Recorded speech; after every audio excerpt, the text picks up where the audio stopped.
자, 여러분 안녕하십니까? 자, 여러분 이번 시간에는요. 제13편 국제경제 중에서요. 제37장 개방경제하에 총수요, 총공급 모형에 대해서 살펴보도록 하겠습니다. 자, 우리가 살펴볼 게 개방경제에 대해서 먼저 한번 내용을 진행해 보려고 합니다. 이 개방경제다라고 하면은요. 우리가 수출과 수입뿐만 아니라 환율까지 같이 고려하는 그런 모형을 살펴볼 겁니다. 그래서 개방경제하의 의미에 대해서 먼저 말씀드리고요. 그 다음 국제수지표와 국제수지에 대한 얘기를 좀 진행하려고 합니다. 더 나아가서 저축과 투자, 경상수지와의 관계를 살펴보고요. 그 다음에 환율이 변했을 때 경상수지에 미치는 영향에 대해서 우리 같이 살펴보도록 하겠습니다. 그 다음에 환율과 총수요, 총공급 곡선에 대해서 살펴보고요. 개방경제하에서 통화정책과 재정정책 중에서 어떤 게 좀 더 바람직할 것인가 그걸 살펴볼게요.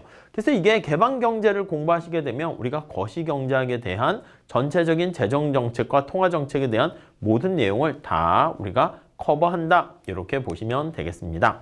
자, 먼저 첫 번째 개방경제라는 오픈 이코노미의 뜻이 뭐냐라고 하면은 다른 나라와의 관계까지 같이 고려하는 겁니다. 그래서 외환시장과 환율까지 고려 대상에 포함시킨 총수요, 총공급 모형, ADAS 모형이다. 이렇게 보시면 되겠습니다. 상품시장과 화폐시장 뿐만 아니라 이 외환시장을 통합적으로 고려한 거예요. 그래서 환율과 외환시장에 대한 내용을 살펴보는 것이죠. 어떤 환율 제도를 채택하느냐에 따라서 분석의 결과가 달라지는 걸 알 수가 있습니다. 여러분, 국제수지표와 국제수지라는 게 있습니다. 밸런스 오브 페이먼트 이런 표현을 쓰게 되는데요. 유량입니다. 일정 기간 동안에 일어난 한 나라의 다른 나라와의 모든 대외 거래를 요약해 놓은 통계표를 국제수지표 이렇게 얘기를 하게 되는 것이고요. 상품과 금융자산, 부동산 등의 거래가 모두 기록된다. 이렇게 보시면 되겠습니다. 경상거래라고 해서 커런트 어카운트는요. 재화와 서비스의 거래가 기록되는 것이고요. 자본 계정은요. 무상의 어떤 자산의 이전이라든가 무형의 자산의 취득과 처분에 관련된 게 캐피탈 어카운트 이렇게 되어 있고요. 금융계정 하면 모든 금융자산의 거래가 기록되는 것입니다. 네, 그래서 여기 나와 있는 요것들 잘 체크해 보시면 될 것 같고요. 국제수지표를 작성한다라고 할 때 첫 번째 원칙은요. 거래의 성격상 경상거래, 자본거래, 금융거래 이렇게 나타내고요. 표의 위쪽으로부터 아래로 내려가면서 우선 계산을 하게 돼요. 그리고 두 번째 원칙은 왼쪽과 오른쪽 좌우로 나눠 가지고요. 왼쪽은 수치란을 나타내는 것이고 오른쪽은 지급하는 것을 표현하게 됩니다. 그래서 외국으로부터 뭔가를 수취하는 것들은요. 이런 모든 거래는 수치란에 플러스로 기록하게 되는 것이고 외화를 지불해야 되는 지급 결정하게 되는 것은요. 그거는 지급란에 결정한다라고 보시면 되겠습니다. 자, 국제수지표에 관련된 상위 계정서부터 하위 계정 이렇게 나와 있는데 크게는요. 경상 계정과 자본 계정, 금융 계정 이렇게 나누는 거 알 수가 있어요. 요 안에는 상품, 서비스, 본원소득, 이전소득 이렇게 되어 있고요. 상품은요. 우리가 얘기하는 일반 상품의 수출과 수입과 관련된 게 거기 들어가 있어요. 그리고 서비스, 경상계정 중에 서비스는 가공 서비스나 운송, 건설, 통신, 지적재산권 사용료 같은 것들이 거기 포함되어 있고요. 본원소득이라는 것은 말 그대로 이전소득은 그냥 아무런 대가 없이 무상 원조라든가 증여성 송금 이런 것들 있잖아요. 그런 것들이 거기 해당하는데 본원소득은 급료라든가 임금이라든가 배당이라든가 이자 이런 거와 관련된 것들이 본원소득에 들어가 있다라고 보시면 되겠습니다. 자본 이전이다라고 하면요. 자산 소유권의 무상 이전이라든가 아니면 채권자에 의한 채무 변제, 채무 면제 이런 것들이 거기 포함되고요. 비생산, 비금융 자산은 상표권과 같은 무형 자산의 취득과 처분이 여기 해당한다라고 보시면 되겠습니다. 그리고 직접 투자와 증권 투자 이런 것들은요. 경영에 참여를 통해서 지속적인 돈을 벌려는 목적으로 참여하는 것을 직접 투자라고 하고요. 증권 투자는 주식과 채권처럼 뭔가 지분을 좀 가지려고 하는 것까지 포함된다라고 보시면 되겠어요. 파생상품 투자는 선도형, 옵션형, 파생상품이 거래되는 것을 내역을 표시한다라고 보시면 될 것 같습니다. 자, 국제수지라는 밸런스 오브 페이먼트라는 것은 바로 무엇입니까 하면은 대외 거래 어떤 결과 발생하게 되는 적자 또는 흑자를 우리가 나타내는 것이고, 수치란에는 총합과 지급란 총합, 이거는 항상 사후적으로 일치해야 돼요. 그래서 우리가 차변과 대변, 이게 밑에 제일 끝에 똑같이 밸런스가 맞아져야 된다라는 걸 알 수가 있습니다. 자, 자율거래라고 하면요, 이것만으로는 국제수지를 따지게 되는 것인데, 자율거래는 그 자체가 어떤 경제적 목적을 갖고 수행되는 거래, 우리가 보통 얘기할 땐 자율거래고요. 보정거래라는 것은 끝에 밸런스를 맞추기 위해서 조정해 준다라고 생각하시면 되겠습니다. 자, 먼저 경상수지라는 커런트, 이거는 뭐냐면 재화와 서비스의 수출입액을 비교하는 결과를 나타내는 것이고, 경상거래만을 자율거래로 취급한다는 뜻을 나타냅니다. 근데 최근에는요, 자본거래 중 상당 부분이 또 자율적 거래 성격을 갖고 있어요. 그래서 돈을 빌리는 차관이라든가 직접 투자, 증권 투자 같은 것들도 나름대로 목적을 가지고 있다라고 보시면 되겠습니다. 또 경상거래뿐만 아니라 자본거래도 포함시켜서 국제수지를 측정하려고 시도를 하고 있습니다. 자본거래 중에서 일부는 자율거래 결과 초래된 수치 차의 균형을 사후적으로 맞추기 위해서 나타낸 보정거래 측면도 포함된다라고 보시면 되겠습니다. 자, 경상수지는요, 우리가 보통 대외거래의 건전성을 평가하는 주된 기준이 된다라고 보시면 돼요. 1970년대에서부터요, 예외적인 기간을 제외하고는 우리나라는 계속 적자를 기록하고 있었습니다. 그리고요, 97년 말 외환위기 이후로는요, 큰 폭의 흑자를 전환했어요. 그러면 우리가 생각할 수 있는 게, 경상수지가 적자면 나쁜 거고 흑자면 좋은 거 아닌가? 근데 외환위기 이후에 흑자가 됐으면 이거는 오히려 경제가 좋았단 말인가? 이렇게 해석을 할 수 있어요. 그래서 우리가 경상수지 적자가 갖는 의미가 무조건 나쁜 게 아니고 왜 적자가 됐는가, 그거를 살펴봐야 돼요. 경상수지 적자라는 것은 쉽게 얘기해서요, 수출 빼기 수입을 우리가 경상수지로 얘기를 할 건데요. 근데 여기에서요, 국민소득이 감소해서 우리나라가 외환위기 때 국민소득이 완전히 박살이 났어요. 그렇게 돼서 돈이 없어가지고 외국 물건을 안 사는 거야. 수입이 감소하는 거야. 그래서 여기 나와 있는 수입이 감소해가지고 돈이 없으니까 이게 경상수지가 이렇게 올라갔다. 그러면 이게 너무 좀 슬픈 거 아니겠습니까? 돈이 없어서 외제 물건을 못 사 먹어가지고 오히려 경상수지가 좋아졌다?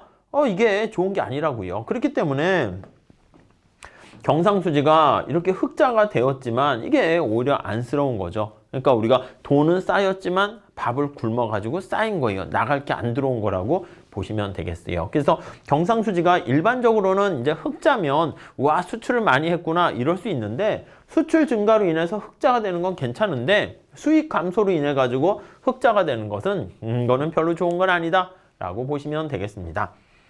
자, GDP 대비 경상수지의 비율을 나타내는 겁니다. 점차 증가하고 있어요. 증가하다가 요때 이제 잠깐 반짝 내려앉고 외환위기 때 좀 많이 이렇게 있다가 아까 말씀드린 것처럼 외환위기 때 점프해서 경상수지가 엄청난 흑자를 기록하고 있어요. 이게 반드시 좋은 거는 아니다라는 걸 말씀을 드렸죠.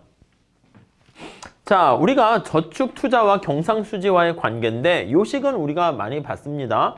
얘는 수출 빼기 수입이다 해서 net export 이렇게 보시면 되겠어요. 그래서 뭐 이렇게 얘기를 하게 돼요. 그래서 순수출 이렇게 얘기를 하는 것이죠. 순수출.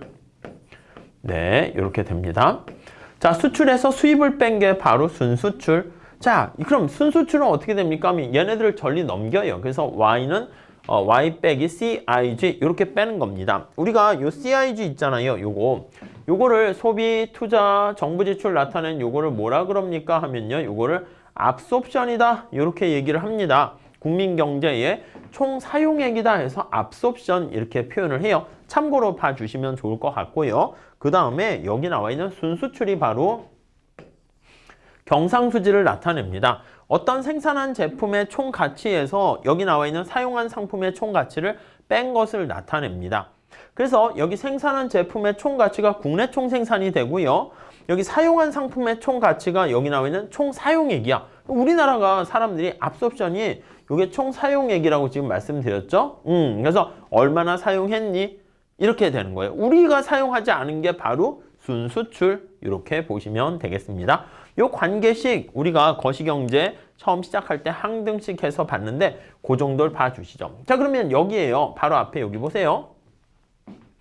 여기요. Y에서 C, I, G 이렇게 되어 있는 건데 여기 정부가 들어가 있으니까 T를 빼주고 T를 넣어주는 작업을 실시합니다. 그래서 여기 보시면 T를 빼줬죠.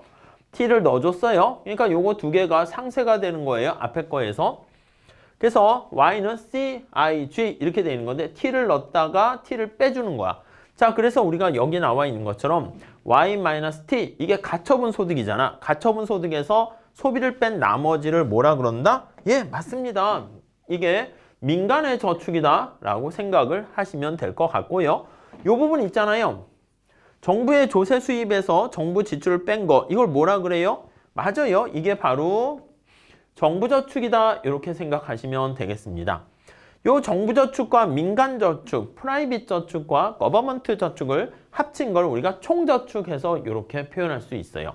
자, 정리를 하게 되면 순수출은요. 바로 총저축에서 투자를 뺀 나머지를 얘기한다 라고 보시면 되겠습니다. 자, 그럼 요 식에 입각해 보건데 여기 나와 있는 것처럼 이렇게요. 총저축에서 여기 나와 있는 투자를 빼요. 아니면 요게 이제 플러스면 총저축이 투자보다 커요. 그럼 여기 나와 있는 순수출이 어떻게 됩니까? 0보다 커. 그래서 경상수지가 흑자가 되는 거예요. 무슨 말씀인지 아시겠죠? 투자보다 저축이 많게 되면 경상수지 그래서 흑자 된다라는 거 알 수가 있고요. 반대로 저축보다 투자가 크게 되면 경상수지 적자 이렇게 되는 거 알 수가 있겠습니다. 여러분, 경상수지 적자가 발생하는 이유는 어떻게 됩니까? 하면 다시 여기 한번 볼게요. 자, 요게 바로 경상수지 적자는 S가 I보다 작은 경우를 나타냅니다. 그래서 여기를 다시 한번 체크를 해 보도록 할게요. 자, 요 식에서 경상수지 얘가 마이너스를 기록하게 된다라고 하면 어떤 경우에 마이너스가 되는가 한번 생각을 해 보시면 되겠습니다. 자, 다시요. 순수출, 수출 빼기 수입 나타낸 순수출은 자, 우리가 민간 저축을 나타내는 게 Y-T-C 이게 민간의 저축입니다. 이렇게 쓸게요. 다음에 정부의 저축은요. T-G 이게 바로 정부 저축이에요. 그 다음에 여기다가 I 이렇게 되는 거야. 그러면 이쪽이 마이너스가 되는 경우는 어쩔 때가 마이너스 됩니까? 요거를 생각하시면 되는데요. 자, 첫 번째는 과소비 풍조로 인해서 민간의 저축이 감소했다. 요쪽이요. 요쪽 부분이 마이너스가 되면은 마이너스가 될 수가 있고요.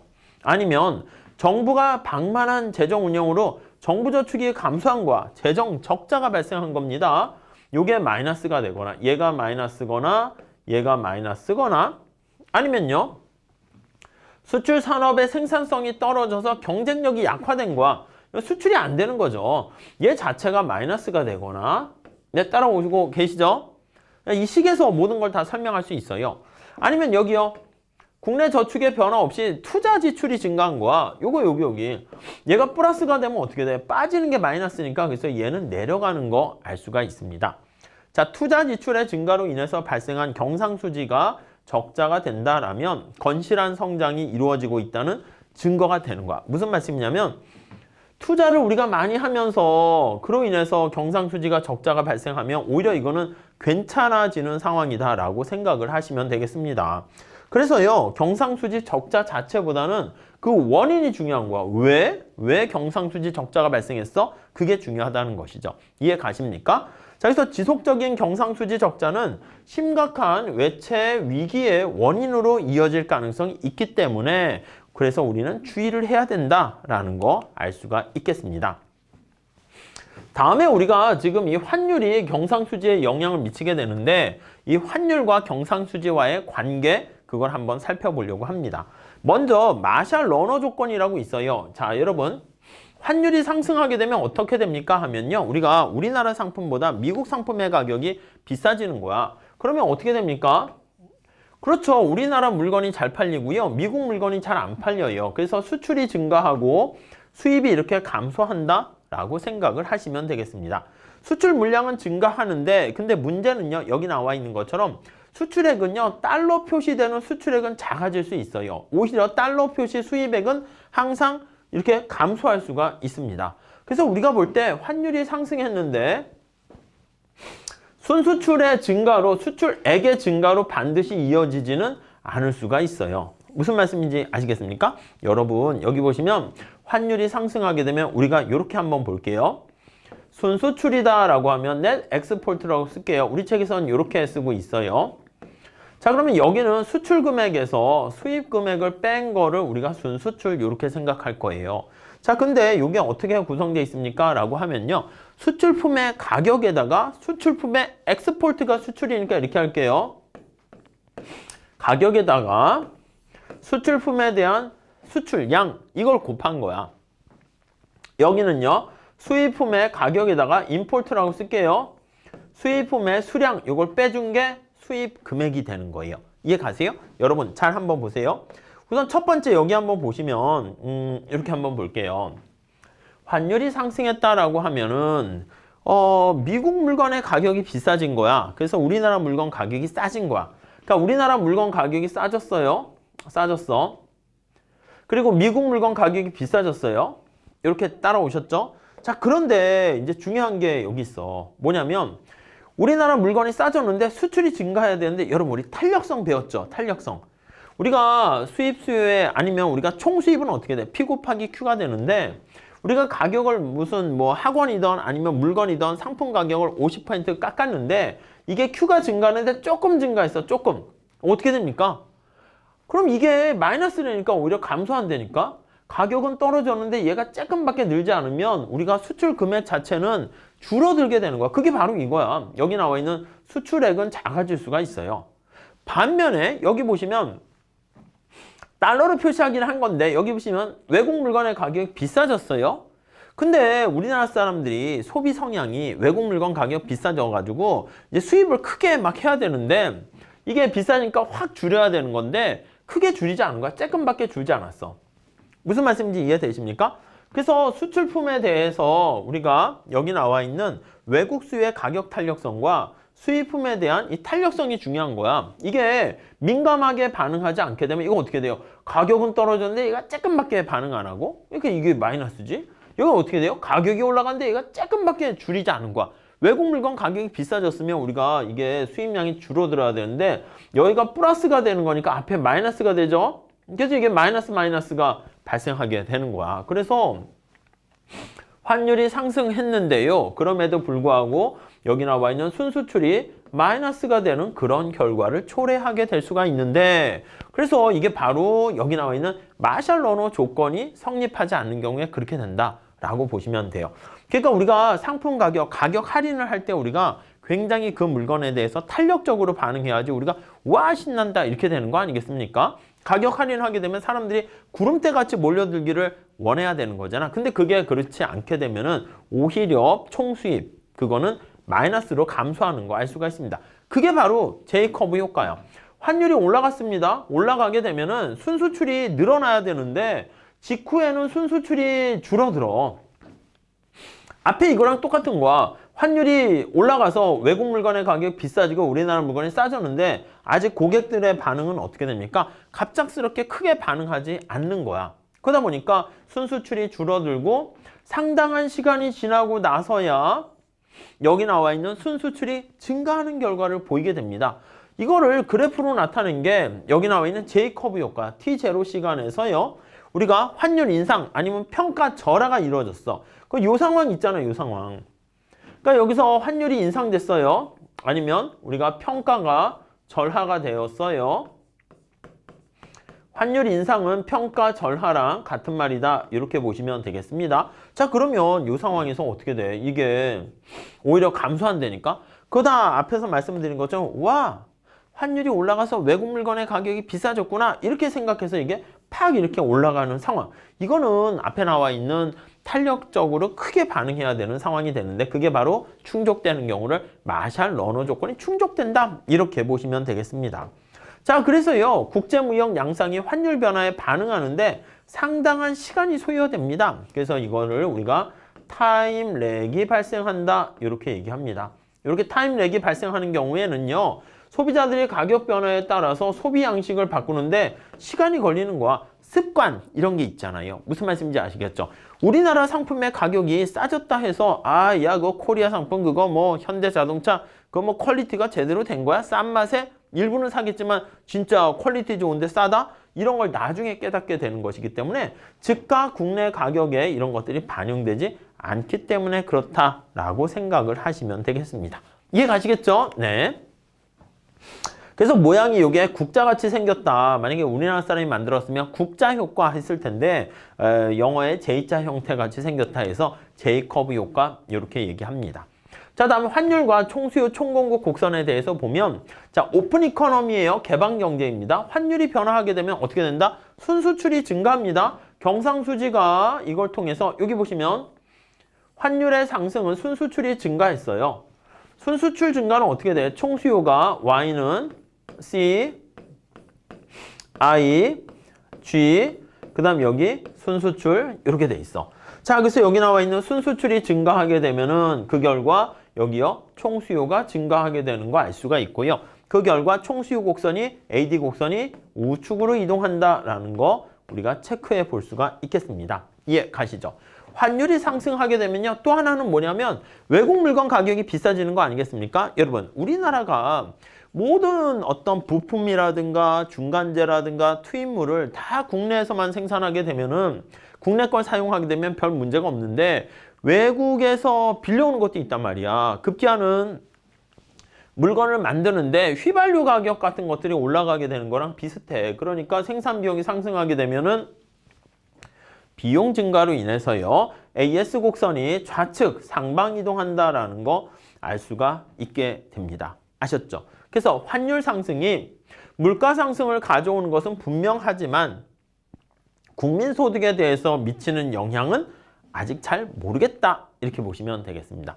자, 그래서 ADAS 곡선을 우리가 이제 분석을 해보면요. 여기 나와 있는 것처럼 그래프를 한번 볼게요.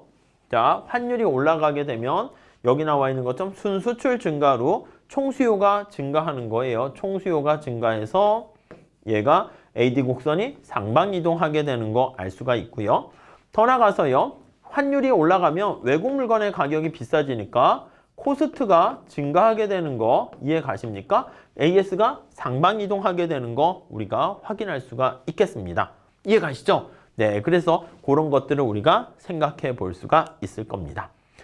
자, 그래서 만약에 이 두 가지가 짬뽕이 됐어. 그래서 총수요가 우측 이동했고 AS가 상방 이동했는데 어느 게 더 많이 이동했느냐? 만약에 AS가 이렇게 많이 이동하면 어떻게 돼? 그러면 균형점이 여기 있다가 여기로 갈 거야. 그럼 국민소득은 줄어들 수 있겠죠. 근데 만약에 총수요 이동하는 게 더 크게 되면은 그러니까 그 탄력성에 의해서 영향받는다니까 이렇게 돼서 국민소득이 증가할 수도 있고요. 여기 나와 있는 것처럼 AS 곡선이 많이 이동하게 되면은 여기 나와 있는 것처럼 이렇게 오히려 국민소득이 감소할 수 있겠다라고 보시면 될 것 같습니다. 이동의 정도에 따라서 달라져요. 근데 확실하게 반드시 알 수 있는 것은 물가는 반드시 상승한다. 이렇게 얘기를 할 수 있겠습니다. 자, 그래서요 우리가 개방경제에서 통화정책과 재정정책까지 우리가 확대해서 보려고 합니다. 통합적 거시경제 모형이다 이렇게 나와 있는데 국민소득하고요 물가랑 요게 하나 더 들어간 거야. 우리가 ADAS 곡선에서는 국민소득과 물가 여기까지 얘기하는데 환율도 하나 더 들어갔다 이렇게 생각을 하시면 될 것 같습니다. 어느 한쪽이 다른 한쪽을 결정한다고 보는 게 아니라 모든 것이 동시에 결정된다라고 생각을 하게 되는 것이고요. 이와 같은 분석은 어떤 환율 제도를 채택하느냐에 따라서 결과가 달라지게 돼요.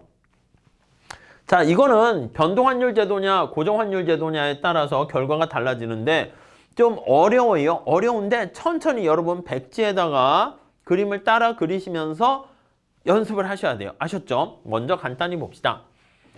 자, 환율이 변동환율 제도예요. 환율이 오르락 내리락 조정되는 과정이다 라고 보시면 되겠습니다. 첫 번째, 통화정책 효과입니다. 통화공급량, 화폐량을 증가시켰어요.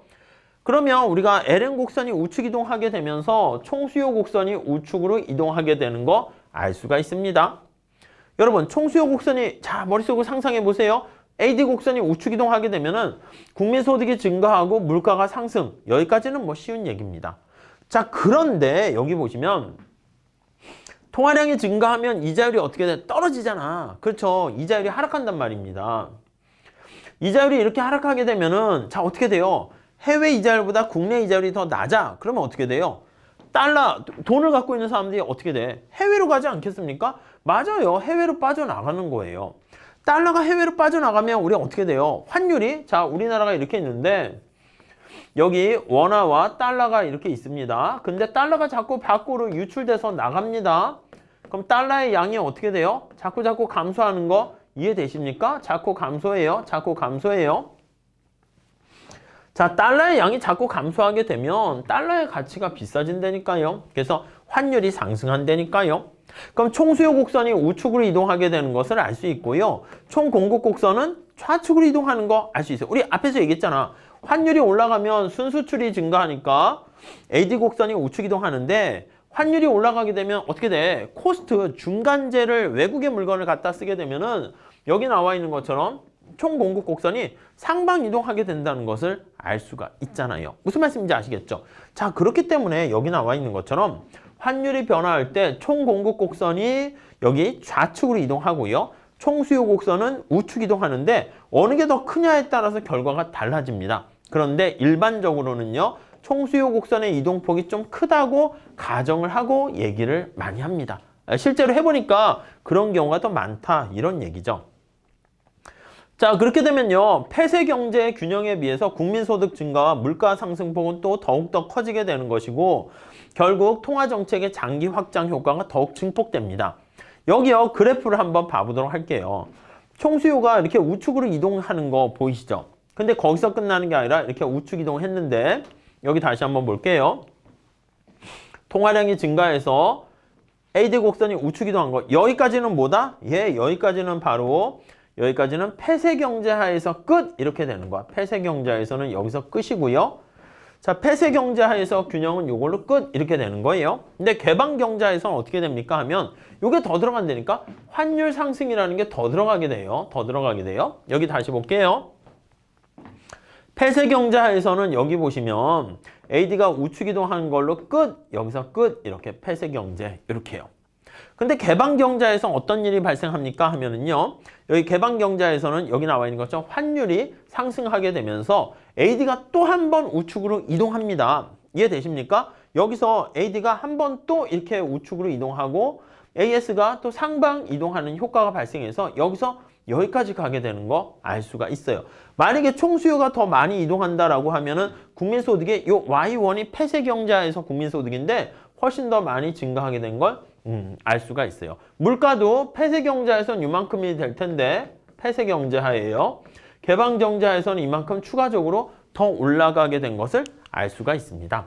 이해 가시겠죠? 다시 한번 볼까요? 여기요. 그래서 폐쇄 경제에서 균형에 비해서 국민소득 증가나 물가 상승폭이 훨씬 더 커진다. 그래서 통화정책의 경기 확장 효과는 더욱 증폭된다라는 것을 알 수가 있게 됩니다. 이해 가시겠죠? 자, 그래서 이 그림까지 잘 정리하시고요. 그 다음에 재정정책의 효과를 한번 볼게요. 자, 정부 지출을 증가시켰습니다. 그럼 총수요 곡선이 우측 이동해요. AD가 우측 이동해요. 국민소득 증가, 물가 상승. 여기까지가 무슨 정책? 폐쇄 경제하에서의 정책적인 효과 끝 이렇게 되는 거예요. 근데 개방 경제하에서는요. 정부 지출이 증가하게 되면 자, IS 곡선이 우측 이동하는 거잖아. 이자율이 올라가는 거 이해되십니까? 그렇잖아. 정부가 대부 자금에 대한 수요가 증가하니까 이자율이 올라갑니다. 자, 환율까지 연결시켜야 돼. 자, 여러분 천천히 생각하세요. 이자율이 올라가면은 외국에서 우리나라로 돈이 막 들어옵니다. 이해 가십니까? 해외에서 자본이 유입돼요. 환율이 어떻게 돼요? 떨어집니다. 환율은 달러의 가격인데 해외에서 달러가 많이 들어오니까 달러의 가격이 떨어지는 거야. 그러면 환율이 하락하는 겁니다. 그 환율이 하락하면 우리 앞에 본 거 반대로 보시면 돼. AD가 좌측 이동하고 AS 곡선은 우측으로 이동하는 결과를 초래하게 됩니다. 자, 그림으로 한번 볼게요. 자, 우선 첫 번째 폐쇄 경제 하에서요. 확장적 재정 정책을 하면 여기서 AD에서 AD 다시로 이렇게 가게 되는 거예요. 이게 1번 여기서부터 여기까지가 폐쇄 경제 하에서 균형 이렇게 돼요. 근데 여기서 끝나는 게 아니라 다시 앞에 보시면요. 이자율이 올라가게 되면서 환율이 하락하게 되면서 총수요 곡선이 좌측 이동하고요. 총공급 곡선이 우측 이동하는 거잖아. 그러면 총수요 곡선이 좌측으로 다시 이동을 하고요. 총공급 곡선이 우측으로 이동하니까 물론 수요가 많이 이동했다 칩시다. 그럼 얘가 여기로 오게 돼요.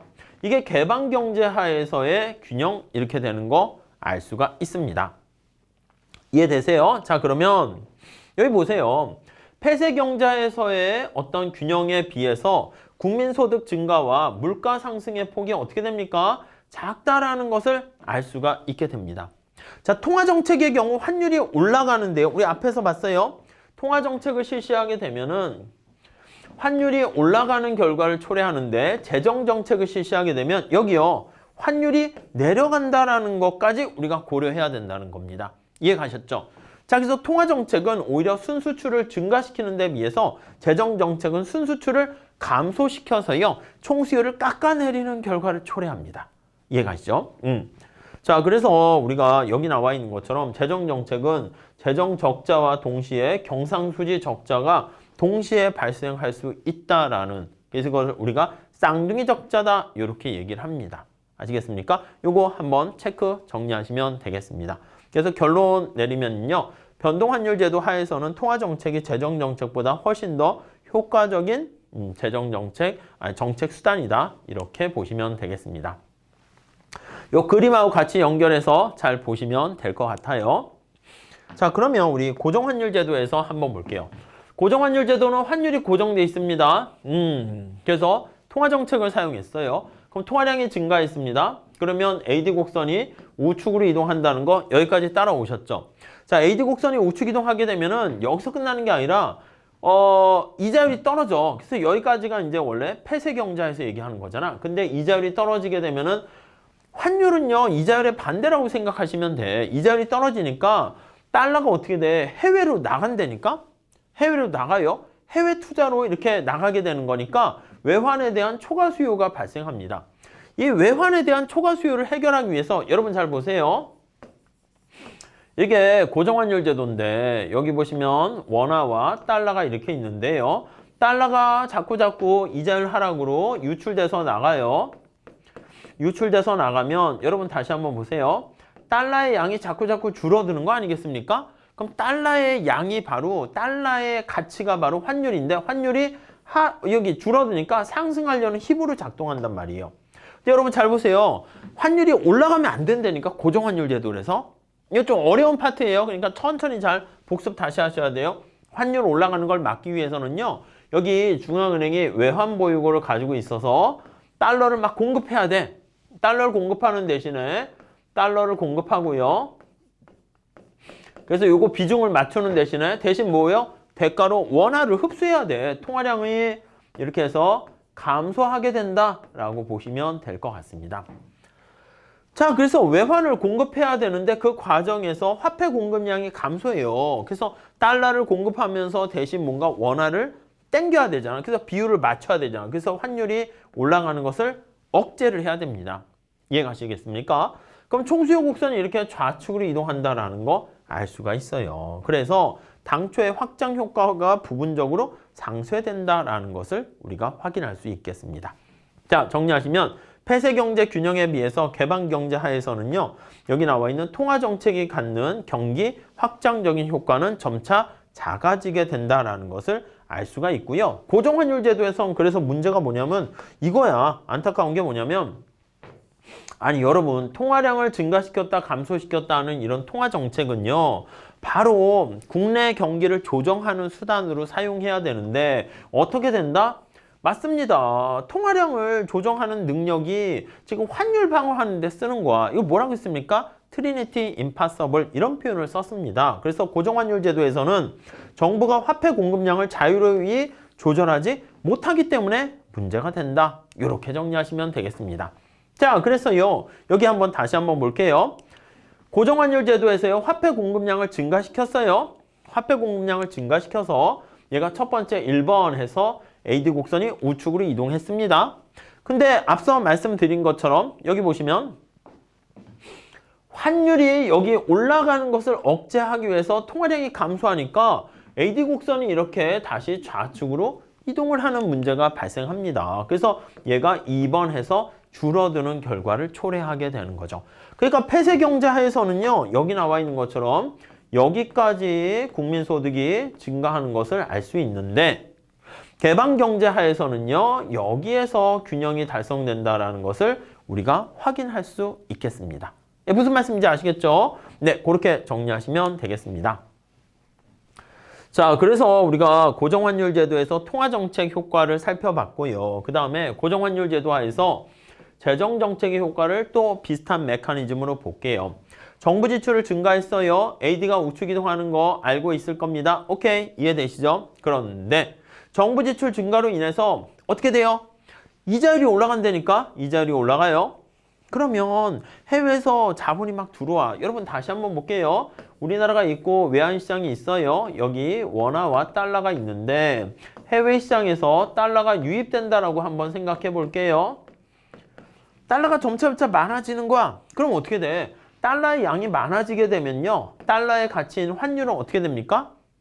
떨어진다니까. 그래서 달러의 가치라고 그랬잖아. 근데 이러면 안 돼. 이걸 억제해야 돼. 그러면 여기 달러가 너무 많아진 걸 달러를 흡수하고요, 대신 뭘 어떻게 해야 된다? 맞아요. 화폐 공급을 증가시켜서 달러가 흡수되는 것을 마이너스로 변환시켜야 되는 겁니다. 이해가시겠죠? 자, 그래서요, 여기 나와 있는 것처럼 화폐 외환시장의 초과 공급 억제를 위해서요, 화폐 공급량이 증가해요. 그러면 AD 곡선이 또 우측으로 이동합니다. 이해가십니까? 그러니까 첫 번째 1단계로 AD 곡선이 우측 이동하게 되는데 2단계로 환율 방어하는 그 목적에 의해서 또 여기 나와 있는 것처럼 AD 곡선이 또 우측 이동한다라는 거 알 수가 있겠네요. 이걸 그림으로 나타내 봅니다. 자, 그래서 폐쇄 경제에 비해서요, 개방 경제에서는 국민소득 증가 효과가 또 물가 상승 효과가 더욱더 커지게 된다라는 거 알 수가 있어요. 왜 이런 일이 발생합니까? 라고 하면요, 고정환율이잖아. 환율을 일정 수준으로 유지하기 위해서 노력하는 과정에서 발생하게 되는 것을 알 수가 있고요. 그래서 화폐 공급량이 추가적으로 증가되면서 경기 확장 효과는 더 크게 만든다. 이렇게 보시면 돼요. 그러니까 재정정책이 고정환율 제도에서는 훨씬 더 큰 영향을 미치게 되는 걸 알 수가 있습니다. 여기 한번 그림을 통해서 봅시다. 자, 여기가 원래 이제 균형점이 이렇게 있었어요. 이해되시죠? 자, 정부가 정부 지출을 증가시켰습니다. 그러면 AD가 이렇게 우측 이동합니다. 이거 1번 이렇게 돼요. 앞서 살펴본 바와 마찬가지로 여기 다시 보시면 AD가 우측 이동했는데 그걸로 끝나는 게 아니라 환율을 방어해야 되기 때문에 여기요, 통화량을 증가시켜요. 그러면 IS가 이동해서 AD가 우측 이동하고요, LM이 우측 이동해서 AD가 우측 이동하는 결과를 초래하게 된다고요. 그러면 여기 또 다른 효과가 이렇게 또 하나 이렇게 발생하게 되는 것을 알 수가 있어요. 이해 가시죠? 자, 그러면 여기가 이제 폐쇄 경제하에서 균형 국민 소득이다 하면은 여기는 개방 경제하에서 균형 국민 소득이다 라는 것을 우리가 확인할 수가 있게 됩니다. 자, 결국 어떻게 돼요? 고정환율 제도에서는 맞아요, 재정 정책이 굉장히 효과적이다 라는 것을 우리가 확인할 수가 있게 되었습니다. 자, 이래가지고요, 우리가 개방 경제 하에서 재정 정책과 통화 정책의 효과까지 우리가 살펴봤거든요. 그래서 우리가 환율이 변화하는 외환 시장의 효과까지 같이 고려해서요, 국민소득과 물가 이외에 환율이 변화하게 되면서 다시 한번 총수요에 영향을 때리고요. 또 그것뿐만 아니라 환율이 올라가게 되면 우리가 외국에서 부품으로 사용하는 그게 비용이 비싸지게 되는 것이기 때문에 AS 곡선도 상방 이동한다라는 것을 확인할 수 있잖아요. 그거를 여러분들이 잘 정리해서 체크해 두시면 되겠습니다. 지금 얘기했던 우리 개방 경제 하에서 나타내는 이런 얘기들은요, 만만한 게 아니에요. 그래서 ISLN 곡선 같은 총수요 총공급 곡선 같은 그것까지 우리가 조금 더 체크해서 정리를 해 주시면 좋겠습니다. 아셨죠? 여기 좀 어렵더라도 여러분들 너무 실망하지 마시고요. 꾸준히 몇 번, 한 두세 번 정도 더 보시면 쉽게 이해하실 수 있을 거예요. 자, 이렇게 해서 마무리 짓도록 하겠습니다. 감사합니다.